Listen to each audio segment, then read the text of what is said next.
A lot has changed over the past 18 months if you're a content marketer or a marketer for that matter. In November 2022, OpenAI launched ChatGPT, and the content world has been turned upside down ever since.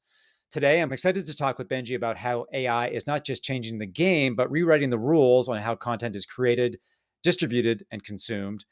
Benji co founded Grow and Convert, a fully done for you content marketing agency, and is the co founder of Designs for Marketers, a digital and development agency. Welcome to Marketing Spark. I'm excited to be here. We'll get into the impact of AI, but I'd like to start by asking you about the state of the content marketing landscape in 2024. You could argue, as I said off the top, that a lot has changed in the past 18 months since the launch of ChatGPT. For a decade, probably more, content marketing was king, and vehicles like blogs and gated guides were important marketing assets. Where's the content marketing world today? Are you still optimistic about content? And if so, why? A loaded question that we can unpack, Yeah, and certainly one that, given the fact that you're a full service content marketing agency. I would say a lot has changed, but a lot hasn't changed too. When we started our agency, we started under the premise that two things were wrong with what a lot of people were doing. The first was that not a lot of people were measuring content all the way through conversion to see how content was producing revenue. The second was just on the content quality side. What we had noticed is that if you read most of the articles that you found over Google search, that most of it was just not good. The quality wasn't good.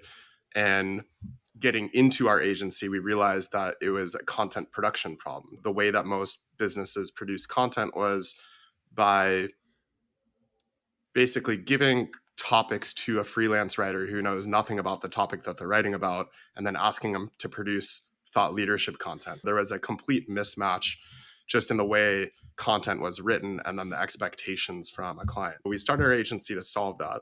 I preface that all because that'll make a lot more sense when we come to the AI portion, and actually why I'm not as bullish on AI, I think, as most people are at this point in time. But then where things are today, I think, yes, things are changing. So there's a couple new search engines that have popped up in the last few years that are starting to gain some notoriety. Google, I think in the last month or two especially, has maybe had the entire SEO community against them, and people very bearish on where Google is going with search. I think because of that, people are starting to say SEO content is going away. We need more thought leadership and non SEO content. We need to distribute content in new ways. That's just my assessment of what's happening right now. And we can go into specifics because I don't necessarily agree with the popular narrative that is going around right now. I don't know where you want to take the conversation there, but that's just me setting up my view on things. So much to talk about Yeah. given everything that's going on, but let's unpack your initial thoughts and really focus on, I think, two topics that I think a lot of marketers think about. One is measuring the impact of content, because I think a lot of marketers write content, they hit the publish button, they may distribute to LinkedIn and Twitter, and then maybe check Google Analytics once in a while. Not good enough. The other topic is obviously, the other pillar is obviously quality. There's a lot of quantity out there. It's been exacerbated by AI, but even before then, we were marketers were trying to battle listicles and stuff that was 100%. written by Fiverr freelancers that was essentially just generic pap, for the lack of a better word.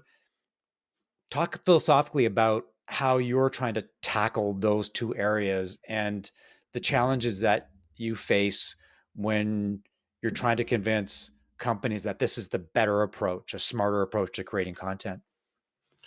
On the measurement side, when I got into the agency side of things, so we started our agency in 2017, Grow and Convert as a business started in 2015. It came off the back of me doing marketing inside startups in San Francisco. One of the issues that I noticed there was just a measurement issue. So people, like, the way that most people measured the impact of content marketing was saying something like, we're getting 20,000 people to our site per month, and on average a blog should convert at something like 2 to 3%, we're probably driving this many conversions. And reporting directly to a CEO, that wasn't really good enough. Hmm. They wanted to know what content was converting, what's driving revenue for the business. When we started our agency, that was a main problem that we wanted to solve for, because we felt like from an agency perspective and an in-house perspective, people just didn't know the analytics well enough. When we started, what we really wanted to figure out is, can we prove the ROI of content marketing by showing businesses article by article what's converting and what's not. And we actually started our business on a completely different idea than we have now. When we first started our agency, we were focusing more on the content quality side, focusing on articles that people wanted to read and that was interesting to other people. And about a year or two into the business, we figured out that the stuff that people necessarily want to read isn't the things that convert. When we started our agency, we did a lot more top of funnel content, stories. We interviewed other marketers. Depending on the business, we would go talk to industry influencers, come up with an angle for the story, interview them, write this almost like a magazine style story. And it drove a lot of traffic. But what we realized when we dug into the conversions, because we had all the analytics set up, that stuff didn't really convert that well. We ended up discovering our now main process pain point SEO, which is just essentially articles that or topics that have search intent that ties into the core value of your business is what converts the best. For us as an agency, it would be if someone's searching for top content marketing agencies, that's going to have a much higher conversion rate because the mindset of what the customer is searching for than, let's say, if someone is searching just broadly for content marketing, because content marketing as a search term is just likely someone researching the topic who doesn't really know anything about it. And so we became obsessed with figuring out what are the keywords and topics that indicate someone has buying intent for the product or the service we're selling. And that's the main thing that we ended up. It's interesting. The obvious question from someone like me who has spent many years trying to write high quality content is how content that doesn't convert fits into the overall content mix, whether there's a place for it, and how a company can extract value from it, even though it may not drive conversions. Does that make sense? It's a question that a lot of people ask. It's not to say that we won't produce top of the funnel content. We just believe that starting at the bottom of the funnel is going to yield results faster, especially if you're an agency providing a service to a company.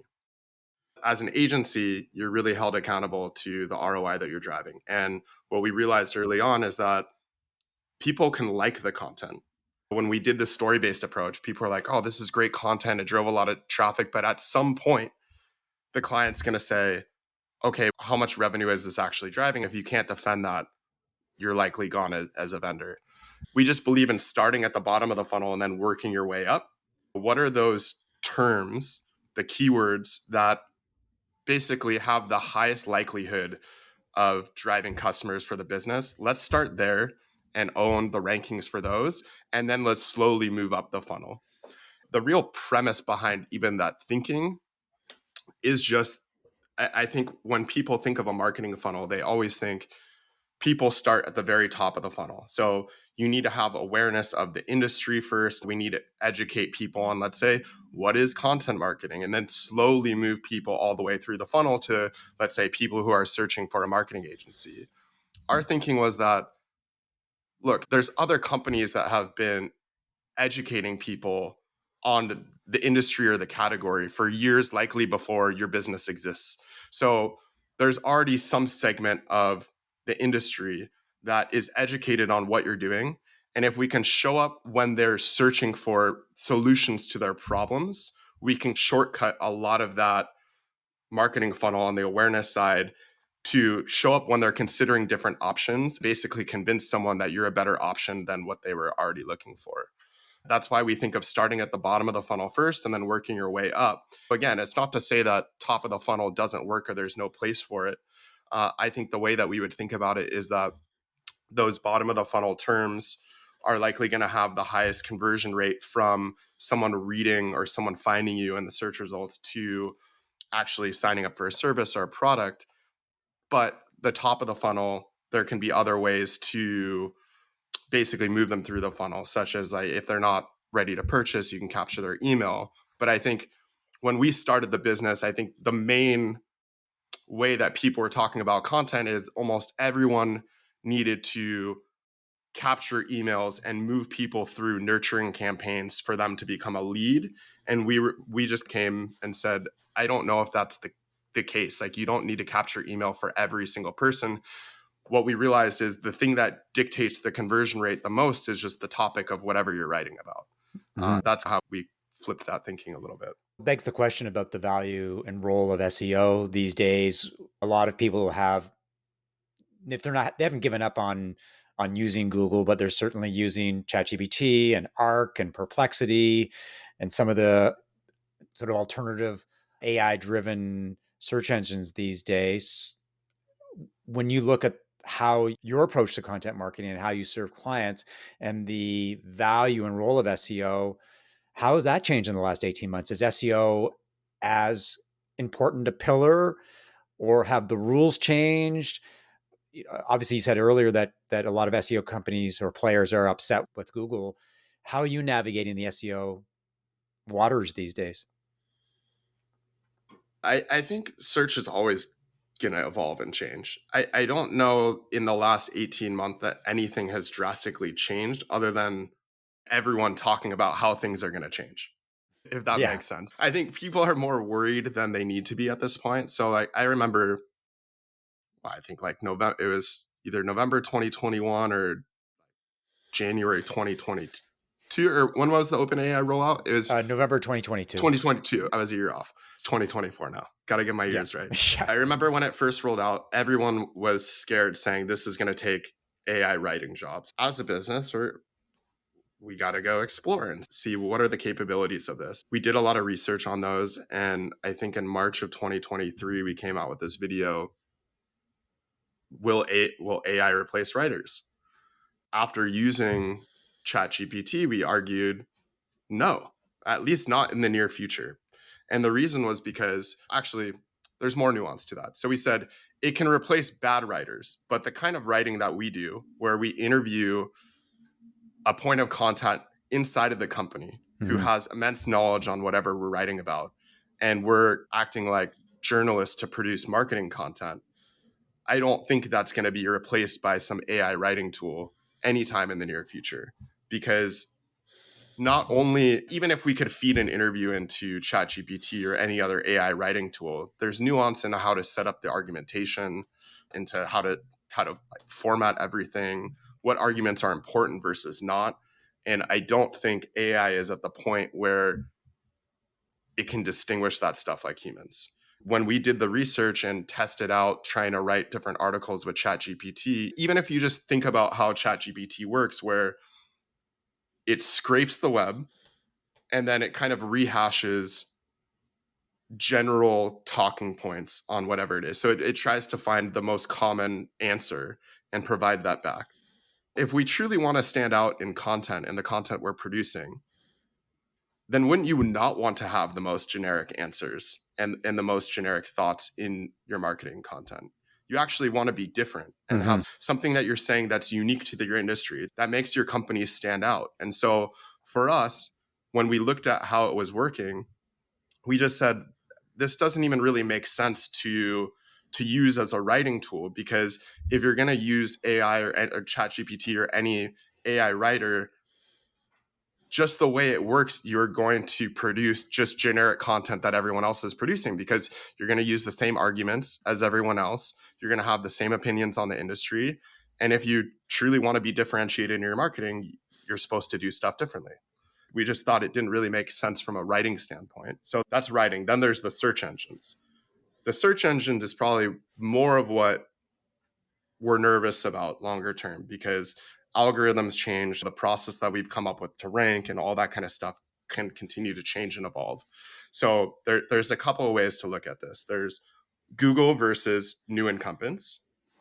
I'm still of the mindset that while everyone is very negative Google right now, Google has still a majority of the market share. I would say 80+%. And I don't see that changing anytime soon. Like for a new search engine to gain mass adoption, I just think it's going to take years and years for that to happen. Mm-hmm. I'm not as worried about the new search engines such as Perplexity and some of the other ones at this point. That said, I think it's something to pay attention to long term and see how the search results from the different search engines, what information are they giving that's different than what Google is doing now? Mm-hmm. But also, I think because people are so negative on Google and they've gotten so much backlash lately, if I was them as a company, I would just invest heavily into improving all the negative feedback that they have. So I also think that they have way more of a wealth of knowledge than any other search engine at this point, including on the AI side. So Mm-hmm. they've been testing different AI stuff for years already. Just in terms of feeding back results that customers would want using AI, I think they're way ahead of any other competitor. And I just think that just like coming out of 2020 with the elections, how everyone was so negative on Meta and Mark Zuckerberg, and you had all those congressional testimonies, and everyone's Meta's done. And now 4 years later, they've bounced back, and no one really has that opinion anymore. I think the same thing will happen with Google. I think, okay, they might have screwed up on a couple of their last updates. The recent one from this March seems to have improved a lot of the negative things that have happened in the past. Like, for example, we have a client that was in the medical space that got hit really hard in the September and October updates of last year and lost, I would say, 30 to 50% of their position 1 through 3 rankings. And now it corrected itself, and we're nearly at all-time highs in terms of rankings in those 1 through 3 positions, because they truly provided better information on the category than any other site that was talking about this. Like, we're interviewing their doctors and cutting edge researchers on concussion treatment and providing way more robust answers and information than, let's say, a Healthline or a WebMD, where again, you have just generic researchers or doctors talking about this space, but they don't have that level of expertise that someone who only deals in this one area does. I guess all that to say, I'm not as negative on Google in the near term. And I think people, anytime something new comes out, people over index on the side of this is going to change everything. And people forget that for real change to happen usually takes way longer than you ever expect. So you could say, I don't know, we go to a bunch of different spaces, but crypto, Mm-hmm. 2017, everyone's, this is going to change everything. More people have become involved, but I've yet to see products that have hit mass adoption yet. Like any new technology, AI, same thing. Like, it's been around for a long time, but I still think we're years off from where this becomes something that truly changes content. I agree with you on a lot of fronts. It's interesting as a writer. I've tried ChatGPT, ChatGPT 4, Claude has recently come out from, there's Perplexity. I just don't see how AI is going to replace content writers right now. For a lot of content, advertising copy, maybe email copy, maybe ChatGPT does a better job, but I think I'm in the skeptics camp, at least for on that sense. In a blog post recently, Rand Fishkin from SparkToro said that content that isn't marketably better than what ChatGPT generates shouldn't be created. I guess maybe it's alluding to some of the comments you made earlier. I'm wondering about, what are your thoughts in terms of the content that breaks through the noise? We live in a tsunami of content right now. It's so easy to create content at scale using AI. But how do companies discover the most interesting topics? And what are the key elements? You mentioned talking to customers and domain experts. There's original research, there's things that you can pull out from your data. But how can companies create content that establishes a reputation as a must consume content source, the trusted resource, the place where you go to get the answers you need to some of the questions, some of the challenges that you're facing? It starts with the company having strong positioning. So if we just go back to marketing fundamentals, I think every single company says we want to be a thought leader. We want to have thought leadership content. First, what does that even mean? I think at the end of the day, it just means that you have something different to say, some unique opinion that maybe others haven't caught on to yet. I think companies always say that they want this kind of content, but at the end of the day, there's very few companies that have those unique opinions or strong opinions. And if you don't have that, all of your content is going to fall flat, no matter what agency you work with, what Mm. writer you work with. And so I think step one is companies needed to take more of an inward view and really surface what are those unique opinions about how we created our product, what's different about our service, how we're thinking about approaching things differently than everyone else. And it starts there, because without that, nothing else really matters.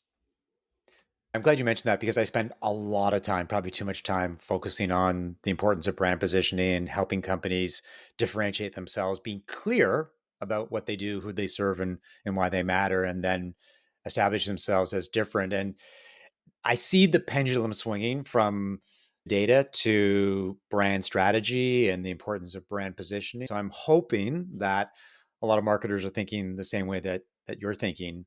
It's interesting that I read a post on LinkedIn today from Pete Blaja talking about his conference that he's holding called Spring and the topics that marketers want to talk about. And positioning and messaging are almost at the top of the list, just behind 100%. go to market strategies. I'm very encouraged by that because Me too. it's so important. And often it's not seen as a priority. It's not as top of mind for a lot of CEOs and entrepreneurs. I'm glad you say that. I think we're aligned there. Like for me as a marketer, I think what's frustrating, just me being on social media and things that trigger me now, is more people talking too much about tactics instead of the fundamentals. And I feel like we've gone away as a marketing community from just a focus on the fundamentals. I fully agree. Positioning and messaging is probably the number one thing that you need to get from the very beginning.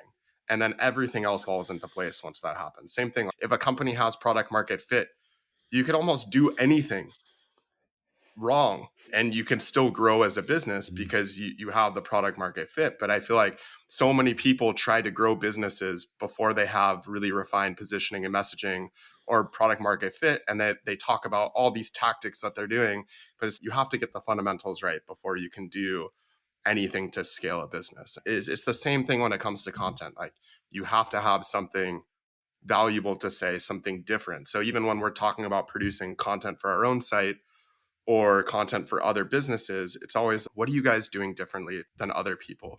What are your unique opinions? How are you approaching this differently? All those things are what's going to produce compelling content and what's going to differentiate your content versus other people's. And again, that's not going to be able to be replicated by a chat GPT, because if you're some business and you have a unique way of doing things that your competitors aren't doing, they're not going to be writing about that stuff. They're not going to be talking about it. I think it just starts there. Mm. And I don't think enough companies think about that before hiring content marketers or even hiring marketers in general. I think that's step one. What happens if you're approached by a company that wants to produce high quality content that converts? You love the product, but when you look at the website and when you talk to the client, their brand positioning is off or it's confusing or unclear or not differentiated. Do you accept them anyway? Or do you go back to them and say, you got a great product. We certainly can create amazing content for you, but you got a problem and you need to address it. What happens in those scenarios? We learned that the hard way. Historically, we had taken a lot of early stage startups. We've really gone away from that a lot because some of the proxies that allow us to work with a company. So you have to have over 100 customers. Depends on the business, obviously. B2C is going to be a lot different. But essentially, we want to see that the company has a lot of sales and that they have sales that are not coming from referrals or their network. So have they been able to sell through some cold channel before? Have they done cold email? Have they done outbound sales? Have they done content before? Have they done paid ads? That's gone to the site and converted, because that tells us, okay, that they have some messaging or positioning that's resonating with the audience that converts on cold leads. I think, coming from my past experience, working at early stage companies. I was at two companies that I joined post Series A as the first marketer.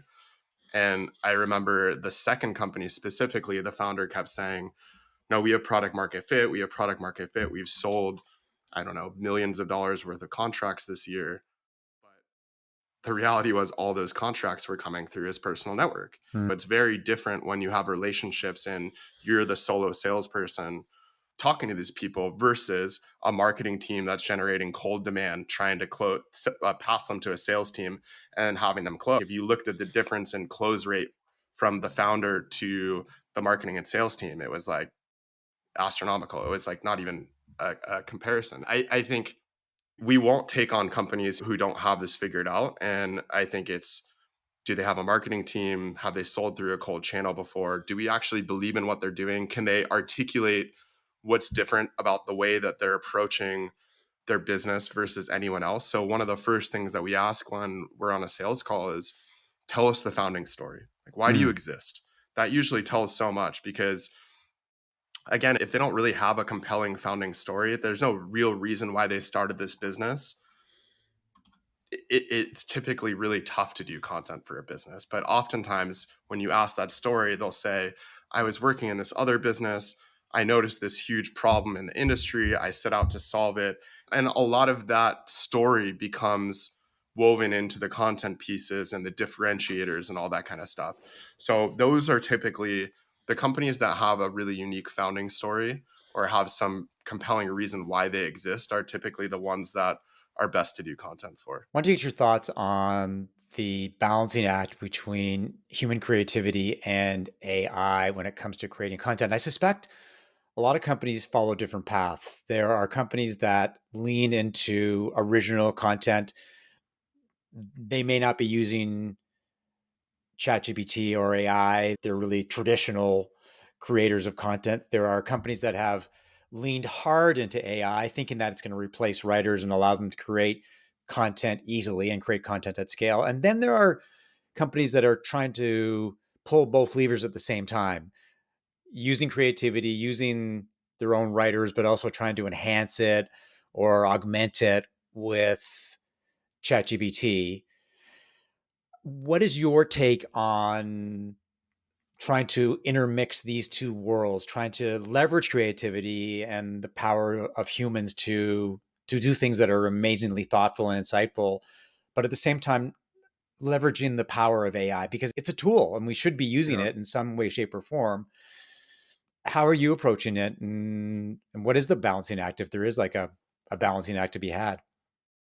I wrote this post a long time ago and I forget the exact title of it, but it's something like tools optimize processes. Hmm. And they're not like a replacement for like humans. And I feel like people often forget that. I think it's the same thing with AI. Look, if you have a set process for your business and there's ways that you can optimize pieces of it with AI, by all means use it. I'm not against AI as a tool because, again, I think it will change a lot of things. I don't know if we know at this point necessarily what it's going to change yet. Is ChatGPT going to be the winner long term? Will even LLMs be a thing that we interact with in the way that we do today? Or will it be some other way that we interact with querying AI? I don't know yet. But I think if you have challenges coming up with content ideas and you could use that as a way to generate more ideas or help it exercise your own creativity if you're stuck, great way to use it. If there's certain pieces of your process that could be automated, or let's say even if I can feed an interview to an LLM and get a summary of it back, and there's certain key points that came from that interview in the summary that I forgot about or maybe weren't as pronounced, that could be a great way to use it. So I think every company should just look at their own content creation process and figure out what pieces of their process could be more automated, whether it's brainstorming new ideas, coming up with topics, whether it's some editing portion in it. I don't know exactly what that is. I can say for us, there's not too much stuff we're using it for right now. Mhm. I can say like sales meeting summaries using Zoom's AI transcription. Okay, it helps us remember certain sales conversations. that we've had. We use like Otter. We've used it even before a lot of the LLM stuff came out, just a way to transcribe interviews and get that. Like there's certain tools that will become very helpful and save time. But for us, in terms of content creation as just an overall thing that we're doing, I don't see too many ways of using it that's going to save us a ton of time in our process, just because we have a very set process. We think it works for a very specific reason, and we want to keep doing things that way. And I think it's good to stay focused on how things are changing. But again, things don't change all that quickly. And I think there's so many people even pontificating on how Google will change with the rollout of SGE. The reality is, we just don't know until it rolls out and we actually get to test things. Mm. And I think trying to get too far ahead of things instead of just focusing on what works now can be a recipe for disaster, because again, you're spending all this time thinking about how search could change in a year or two or even longer than that, instead of just doing what works now. I think if more companies just focused on how to be the best at doing what works now, I think they'd have a lot more success than trying to think too deeply into what are all the possible things that could go wrong with my approach in the future. That's great advice. I agree with your approach and use of AI. In my world, I use ChatGPT for frameworks and generating content ideas. And sometimes I'll feed content that I wrote into ChatGPT and say, can you fix any grammatical and spelling errors? Because the last thing you want to do as a writer is For have sure. mistakes in your copy. And then the only other tools that I really use on a regular basis would be a little plugin called WordTune Okay, I that haven't heard that one. you write an article and then you can highlight a sentence or a paragraph and it gives you alternatives. It's AI generated, but it just gives Mm, you some creative alternatives that, oh, that sentence better than the one I wrote.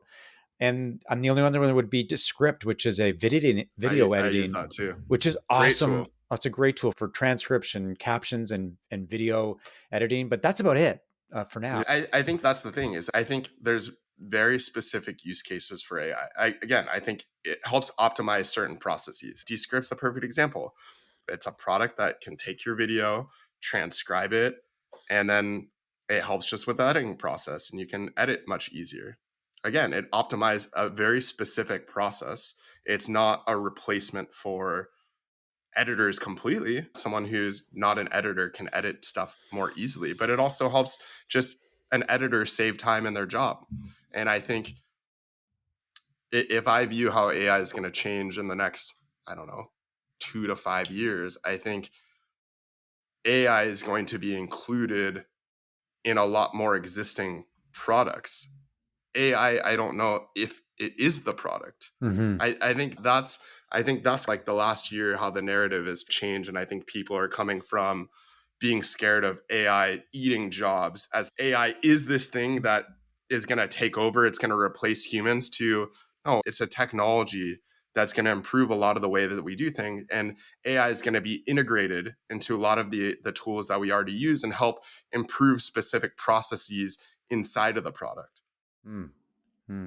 I think we've done a good job over the last 40 minutes of convincing marketers that AI is not going to steal their jobs. In fact, it could be a way of enhancing their jobs and making their jobs easier. And I did want to end the podcast on a bit of a positive note and ask you, amid all these changes and all these new developments, what are you most excited about when you look at the content marketing landscape in 2024 and beyond? What are the things, the trends, the concepts, the approaches that get you excited about waking up every morning and going to work? What I think about a lot is just what are the gaps in content right now? What are the gaps in other people's marketing? I feel like recently it's become so easy to just do what everyone else is doing, find the next big trend and just follow it. So like the big thing has been like LinkedIn over the last 2 years. Mm-hmm. LinkedIn's the main distribution channel. Everyone's on it. But when everyone's on something, it becomes way less effective. I always get excited about thinking, like Davish and I were thinking about this yesterday. Davish is my business partner. We were thinking, what is like the main marketing publication right now? If we wanted to go read stuff on marketing, where would we go? To be honest, I couldn't even think of one resource that I'm like, this blog or this group of people are just so good and I find so much value in reading their stuff. To me, that's an opportunity.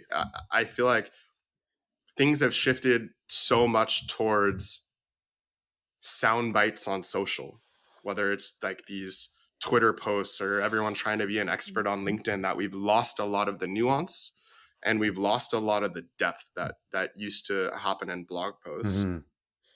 To me, I think of that as an opportunity. I'm like, okay, if everyone else is just trying to be an expert on LinkedIn and just not even going into the detail, can we write content that does go into the detail and move the conversation back towards this kind of stuff? And I think that applies to every single industry. If you look at any industry, what are the publications that you go read? What are the YouTube channels that you subscribe to? What are those people doing differently than just all the other people? Like there's thousands, I don't know, there's hundreds of thousands of marketers. And the fact that I can't name like 5 different blogs that I am like, yes, I would subscribe to this email newsletter, read their articles every day, is an issue. I think, again, we've moved from the direction of content, like people producing content to truly help people share their learnings and all that kind of stuff, to just it's very much transactional right now. It seems like LinkedIn is so much just about everyone growing their own following, that people are willing to say whatever they want just to get that rise or get that engagement. And it's become a frustrating place. Like for me, I've realized I'm trying to spend way less time on social media because I've realized that the incentives have become skewed. It's become less about providing really interesting information to your audience that used to be done in, let's say, traditional blogging. Like you'd lay out an argument and share examples and argue everything. To now, it's just come up with a really pithy headline that drives a reaction and then like some story that backs it. And it's just, I don't know. I feel like we've lost a lot of the interesting content for every single industry. I think what excites me going forward is trying to figure out what are going to be the next big distribution channels. And by the way, the reason why we focus on SEO is because we had started our business with a completely different premise, that we had something called community content promotion, which is find communities where you know your target audience hangs out and share your content in those places as a way to drive traffic back to your site. A lot of the communities have changed, where I think social has become largely where those communities are now. Mm. But the idea behind it still stays the same. So, like, where are people congregating right now? What content can I produce that's truly unique and compelling? And I think just constantly thinking about that is what excites me going forward. I think what should excite most people. I think, again, if everyone's doing the same thing, if everyone's writing content the same way, if everyone's producing content with ChatGPT, if everyone's using freelance writers who are just Googling around and trying to rehash everything that's already said, nothing is interesting. If that's the way that everyone does things, I think content will end up in a very bad place. And I think, to be fair, I empathize with the feeling around content right now, because I think that's largely what's happened in the last few years is we've tried to take so many shortcuts to produce content that most of the content is just not interesting. But I think for things that people should think about, if you can truly provide different information, you can distribute it in different places. I think that's where the opportunity is going forward. Interesting thoughts. I must admit or confess that I have been on the LinkedIn bandwagon for the last 3 years, even though I feel like the bandwagon has got increasingly noisy and LinkedIn seems to be spends more time trying to twist the algorithm than serve creators. So I think I may have to go back to my blog, which was my original love when I got into content marketing originally. And I guess you've given me some motivation and inspiration to actually stop posting less on LinkedIn and maybe more on my blog and see if I can come up with some more helpful content. One last question is, if people are interested in learning more about you and what you do, where should they go? Our website, growandconvert.com, tons of articles just outlining our whole content marketing process, sharing different thoughts on marketing. I'm fairly active on Twitter, not so much on LinkedIn. Thanks, Benji. And thanks for everyone for listening to another episode of Marketing Spark. If you enjoyed the conversation, rate it and subscribe via Apple Podcasts, Spotify, or your favorite podcast app. And of course, share via social media. If you're a B2B or a SaaS company looking for more demand, pipeline, and revenue, but struggling to do marketing that makes an impact, we should talk about my fractional CMO and strategic advisory services and my 90-day marketing sprint package. You can reach out to me via email, mark@markevans.ca. Connect with me on LinkedIn, of course, or visit marketingspark.co. I'll talk to you next time.